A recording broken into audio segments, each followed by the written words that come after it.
Pearson en büyük Bitcoin toplayıcılarından Michael Saylor की company strategy धड़ल्ले से बिटकॉइन बेच रही है दोस्तों। अब एक नया पैकेज और मंजूर हो गया है। कंपनी को 1.25 अरब डॉलर के बिटकॉइन बेचने की अनुमति दी गई है। लेकिन दूसरी तरफ देखें तो बिटकॉइन और अल्टकॉइन धीरे धीरे ऊपर जा रहे हैं, ऐसे चुपचाप बढ़ रहे हैं। जब सब लोग डर में थे, अमेरिका और चीन ने सिर्फ एक हफ्ते में 40 अरब डॉलर बाजार में डाल दिए दोस्तों। कुछ देश पैसे जला रहे हैं तो कुछ देश अभी पैसे बाजार में डाल रहे हैं। इसके अलावा आज हम एक ऑन चेन डेटा पर बात करेंगे। एक ऐसा डिप सिग्नल है ऑन चेन पर जिसे कोई नहीं देख रहा, जो हमने आखिरी बार FTX के दौर में देखा था। मैं इसे समझाऊंगा और हमारे पास ये स्टेबल कॉइन थे जेब में, USD, USDT, USDC। इसका नया वर्जन आ गया। पैसे कमाने का नया तरीका है ओपन USD, इसी पर बात करेंगे। चलिए वीडियो शुरू करते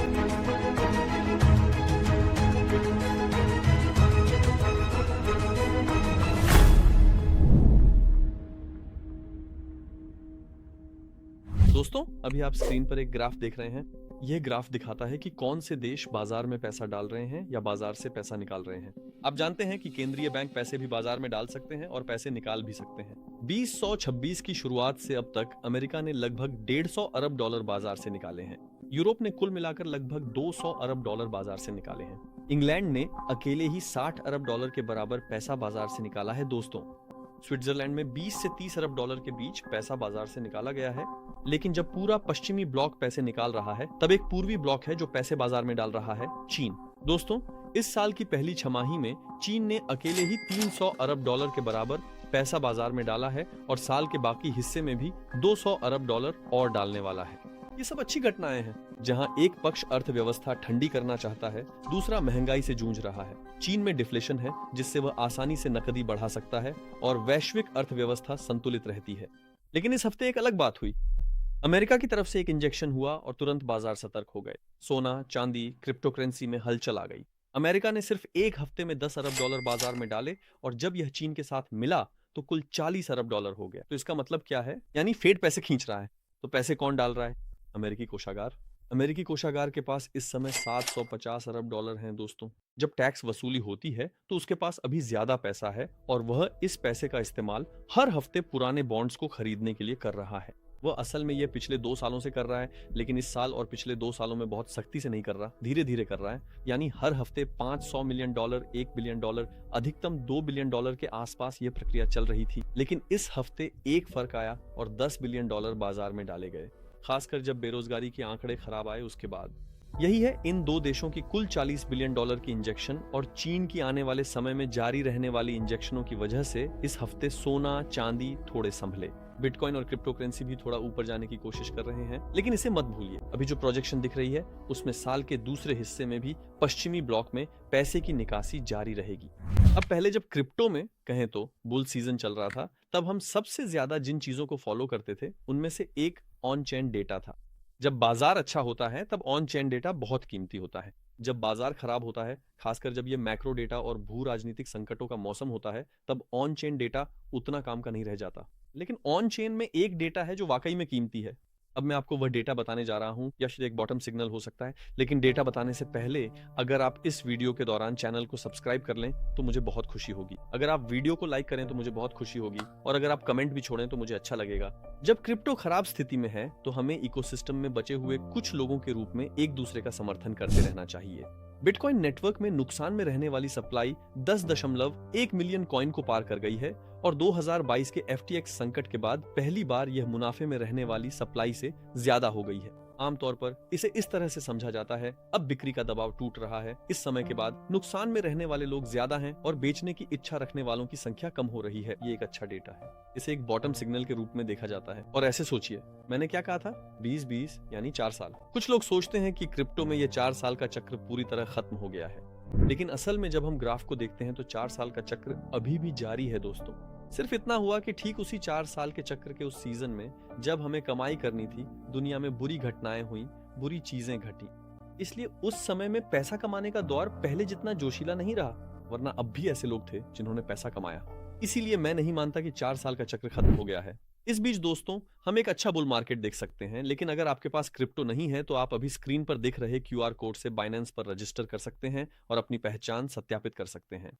मेरे रेफरल लिंक का इस्तेमाल करके, यानी स्क्रीन पर दिख रहे लिंक का उपयोग करके आप 20% कमीशन छूट भी पा सकते हैं और साथ ही $600 तक के वेलकम बोनस का लाभ भी उठा सकते हैं। अब दोस्तों हम आ गए हैं इस मामले के सबसे दिलचस्प हिस्से पर। स्ट्रेटेजी सालों से बिटकॉइन जमा कर रहा था, अब इस दौर में उसने बिटकॉइन बेचना शुरू कर दिया है। लेकिन मजेदार बात यह है कि जब भी स्ट्रेटेजी ने कहा मैं बिटकॉइन खरीदूंगा, खरीद रहा हूं, बिटकॉइन गिर गया। वाकई में गिर गया। ये पूरी तरह से एक बेचो संकेत था और बिल्कुल उल्टा हुआ। अब वह बेचना शुरू कर रहा है और हर बार उसके बेचने की खबर के बाद बिटकॉइन ऊपर जा रहा है। इसका मतलब मुझे अभी तक पता नहीं है। जेमिनी से भी बात करनी चाहिए, चैट जीपीटी से भी बात करनी चाहिए। मैं आपकी राय टिप्पणियों में पढ़ सकता हूँ। ऐसा क्यों है?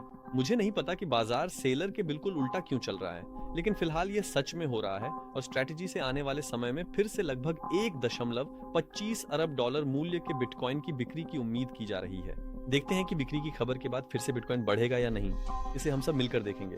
अब हम आ गए हैं उस हिस्से पर जो मुझे सबसे ज्यादा मजेदार और पसंदीदा लगता है। जो लोग मुझे नियमित रूप से फॉलो करते हैं वे अच्छी तरह जानते हैं, मैं हमेशा यही बताता हूँ, स्टेबल कॉइन बहुत कीमती है। स्टेबल कॉइन बहुत कीमती है क्योंकि स्टेबल कॉइन कंपनियां, जैसा कि आप जानते हैं, केंद्रीय बैंक की तरह काम करती हैं। ये लगभग बिना किसी खर्च के पैसा बनाता है। वह पैसे को बॉन्ड्स और ब्याज में लगाता है, बहुत कम जोखिम के साथ बहुत ज्यादा पैसा कमाता है। अभी जो चित्र आप स्क्रीन पर देख रहे हैं उसमें लगभग 10 अरब डॉलर है और ये 10 अरब डॉलर केवल टेदर का 1 साल का शुद्ध लाभ है। यानी दोस्तों इस पैसे को इन्होंने अपनी तिजोरी में डाल दिया है। अब जब हम स्थिर कॉइनों को देखते हैं दोस्तों, तो हम देखते हैं कि टेदर की तिजोरी में तकनीकी रूप से 184 अरब डॉलर हैं, सर्कल में 73 अरब डॉलर है, डाई में 4 अरब 50 करोड़ डॉलर हैं और इसी तरह आगे बढ़ता है। सबसे छोटे कॉइन में भी दोस्तों अरबों डॉलर के कॉइन मौजूद हैं। इसका मतलब यह है कि मान लीजिए मैं एक क्रिप्टो करेंसी खरीदने जा रहा हूं और मैंने खरीद ली। मान लीजिए मेरे पास $1000 हैं और मैंने इसे बाइनेंस टीआर में डाल दिया, लेकिन अभी मैं बिटकॉइन खरीदना नहीं चाहता। तो मैं सोचता हूं कि टेदर में ही इंतजार करूं और मान लीजिए मैंने जाकर 1000 टेदर खरीद ली। अब तक सब कुछ बहुत अच्छा है, लेकिन टेदर बिना कुछ किए आपके उस $1000 पर सालाना 3.5 से 4% के बीच ब्याज कमा रहा है। यानी वह $1000 डालता है और सालाना 4% कमा लेता है। अरे भाई, $1000 का 4% तो $40 होता है। साल में $40 कमाए या ना कमाए क्या फर्क पड़ता है? पहली बात, जोखिम नहीं है। सिर्फ $1000 नहीं, वहां 144 अरब डॉलर है, मुफ्त का पैसा, यानी वाकई बिना मेहनत के। बिल्कुल, वे उस पैसे की सुरक्षा करेंगे, सॉफ्टवेयर सपोर्ट देंगे, लेकिन इसमें बहुत बड़ा मलाईदार हिस्सा है। लेकिन हम क्रिप्टो में क्या कहते हैं? यहाँ कंपनियां नहीं बल्कि व्यक्ति, लोग महत्वपूर्ण हैं। तो यह 4% या 5% ब्याज या कहें कमाई, कौन सी कंपनी इसे साझा करती है? टेदर, सर्कल, डाई या इथिना? लगभग कोई भी इसे साझा नहीं करता। यहाँ दोस्तों बाजार में बहुत ताकतवर 140 से ज्यादा संस्थाएं एक साथ आती हैं और कहती हैं कि जैसे हम खुले समुद्र की बात करते हैं, ओपन सोर्स, खुला स्रोत, ओपन ईआई, खुली आर्टिफिशियल इंटेलिजेंस, यहाँ भी वे कहते हैं कि चलो ओपन यूएसडी बनाते हैं, यानी ऐसा डॉलर बनाएं जो सबका हो। ना तो केंद्रीय बैंक पैसा कमाए, ना ही कंपनियां पैसा कमाए। जो लोग इस पैसे को रखते हैं वे कमाएं, व्यक्ति कमाएं, आप कमाएं, ऐसा कहा जा रहा है। कौन कौन सी कंपनियां हैं? Visa, Mastercard, black rock, Coinbase, stripe, Shopify जैसी बाजार की दिग्गज कंपनियां। 140 से अधिक दिग्गज कंपनियां एकजुट हो रही हैं, एक कंसोर्टियम बना रही हैं और अब वे कहते हैं कि लागत और संचालन खर्च निकालने के बाद जो भी लाभ बचेगा उसे हम इस कॉइन को रखने वालों में बांटेंगे। यानी मैं यूं कहूं, उदाहरण देने के लिए कह रहा हूं, सोचिए आपके पास 10,000 टेथर हैं और आप उन्हें भूल गए। 1 साल बाद आपको वहां से करीब $400 मिल जाते हैं। फिर आप देखते हैं कि आपके वॉलेट में 10,000 के बजाय अब $10,350 हैं। ये टेथर नहीं, ओपन यूएसडी के लिए है। ये इस बाजार की बड़ी क्रांति होगी। मैं इस प्रगति का समर्थन करता हूँ। वीडियो के अंत में हम बिटकॉइन, सोना और चांदी का तकनीकी विश्लेषण करेंगे। यहाँ लाल रेखा 200 दिवसीय मूविंग एवरेज है, हरी वक्र भी 50 दिनों का मूविंग एवरेज है।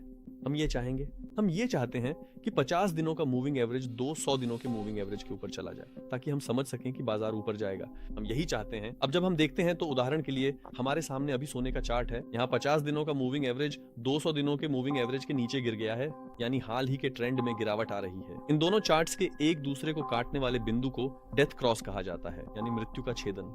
और दोस्तों ये सबसे हाल ही में, जैसे कि सोने में हुआ है, मैं देख रहा हूं कि सोने में ये आखिरी बार कब हुआ था, और इस तरह से आखिरी बार ये 2023 में हुआ था। देखिए, जब मैं इस चार्ट को थोड़ा और बड़ा करता हूं तो देखिए 20-30 में ये क्रॉस होता है और उसके तुरंत बाद हम देखते हैं कि ऑन्स की कीमत $1,930 से गिरकर $1,800 तक आ जाती है।